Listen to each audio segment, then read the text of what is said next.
Hello दोस्तों, मैं आराधना कुमारी आज आप लोगों के लिए लिंग की अवधारणा को लेकर आई हूँ।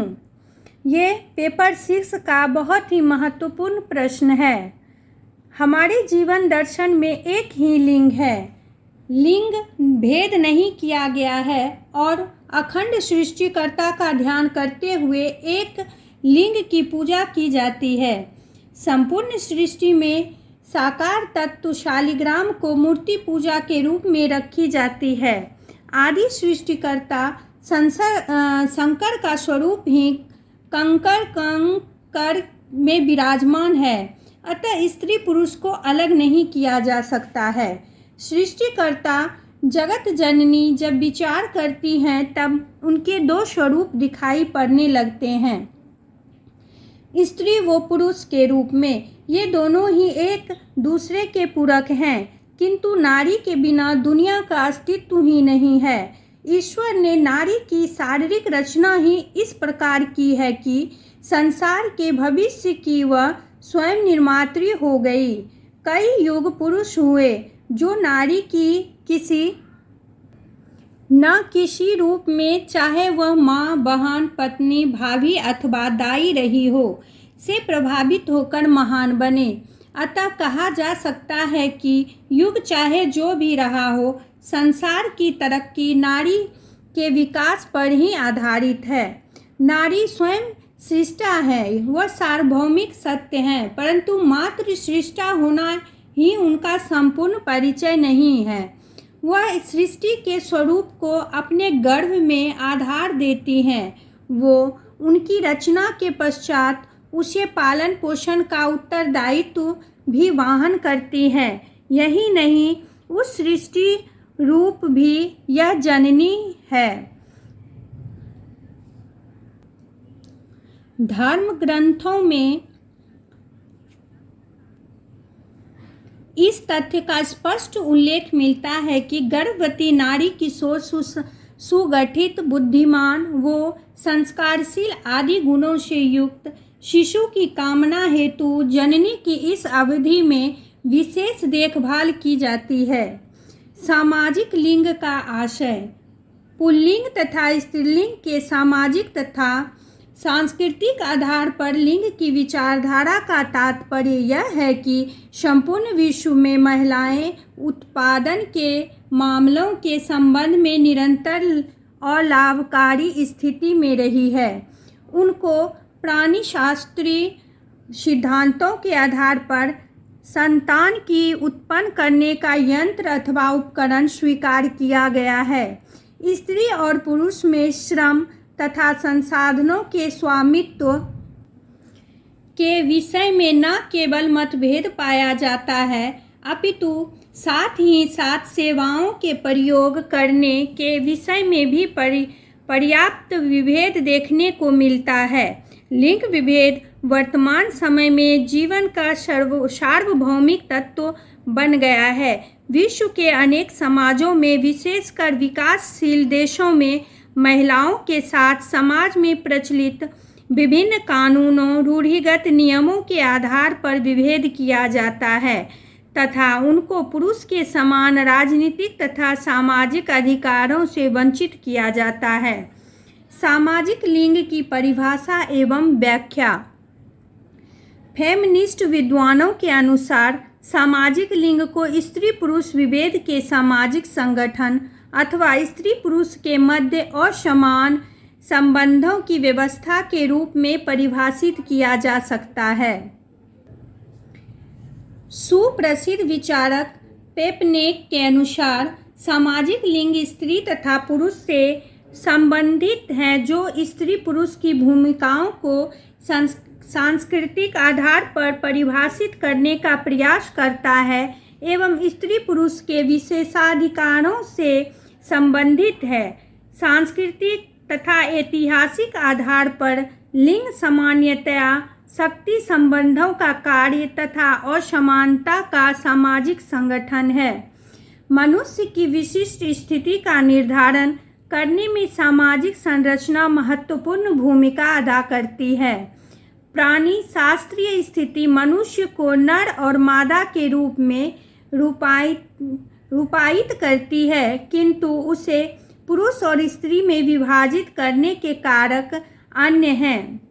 जैविक अर्थों में हम नर और मादा की तरह पैदा होते हैं, लेकिन हमें सामाजिक लिंग की मान्यता स्त्री और पुरुष के रूप में मिलती है।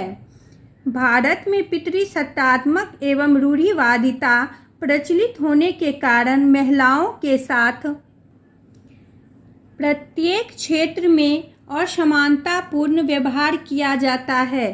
प्रायः सभी कार्यों के क्षेत्र में, जैसे वेतन के क्षेत्र में, अध्ययन के क्षेत्र में एवं परिस्थिति आदि के क्षेत्र में महिलाओं को निम्न स्थान ही प्राप्त है।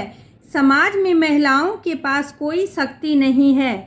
महिलाएं, जो देश की जनसंख्या का लगभग आधा भाग है, यदि इनका विकास अवरुद्ध होगा तो प्रत्यक्षतः देश का विकास भी अवरुद्ध होगा। महिलाएं जन्मदात्री हैं। यदि वे ही पूरी तरह से विकसित नहीं होगी तो वे किस प्रकार एक सुदृढ़ नई पीढ़ी को जन्म दे सकेंगी। अतः स्पष्ट है कि महिलाओं का विकास प्रत्यक्ष एवं अप्रत्यक्ष दोनों रूपों में देश के विकास के लिए अति आवश्यक है।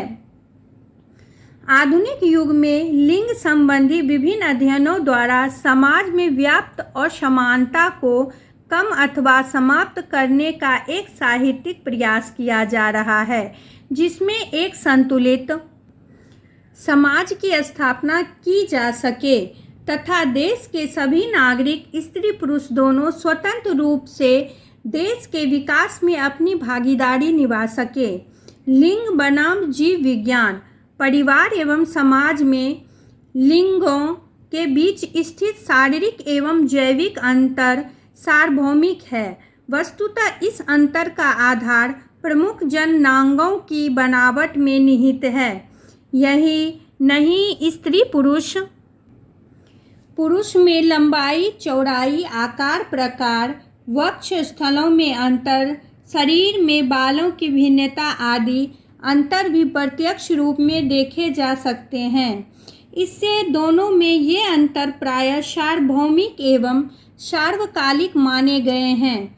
समाज द्वारा इन्हीं सब अंतरों का लाभ उठाकर एक जोड़ तोड़ की प्रक्रिया अपनाकर नारी का शोषण किया जाता है, जिसकी परिणति स्त्रियों में असमानता की भावना और सुरक्षा की भावना एवं शक्ति को पुरुष तक की केंद्रित करने की वृत्तियों के रूप में समाज में सर्वत्र दिखाई देती है।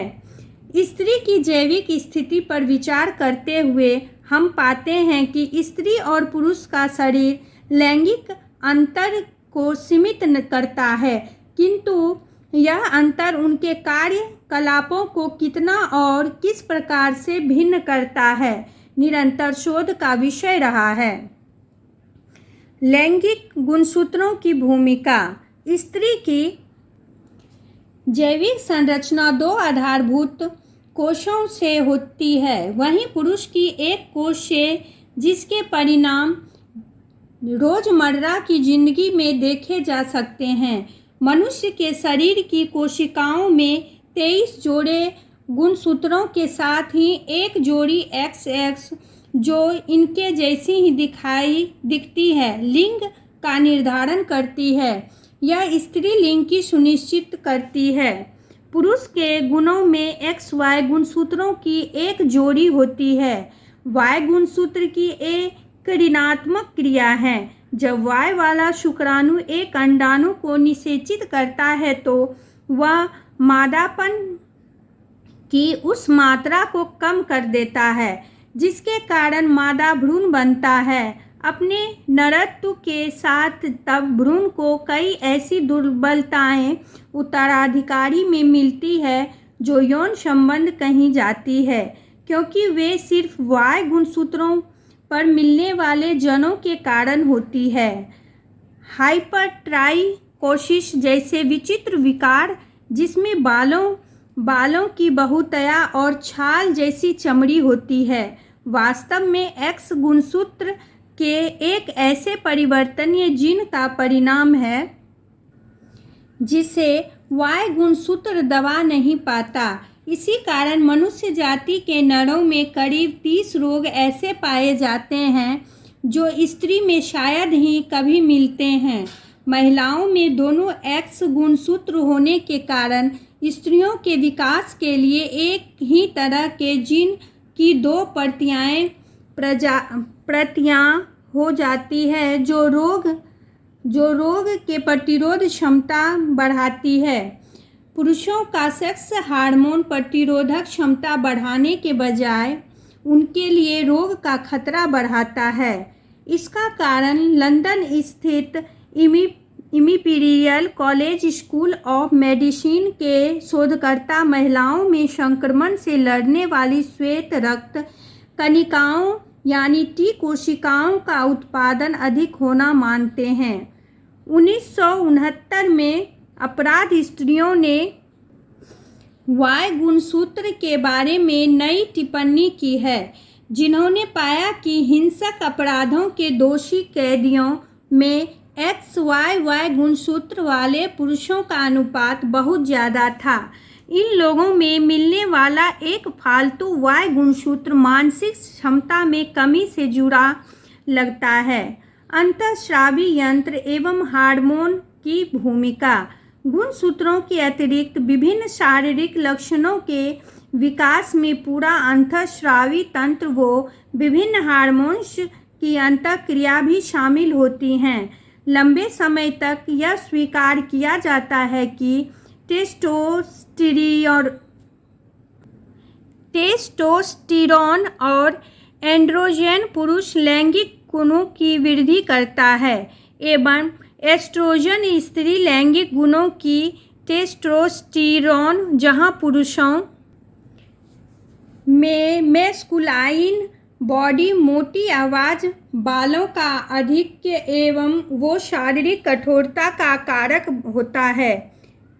एस्ट्रोजन और प्रोजेस्टेरोन स्त्री में चमकीली त्वचा, मासिक धर्म और अंडाशय की सक्रियता में सहायक होता है।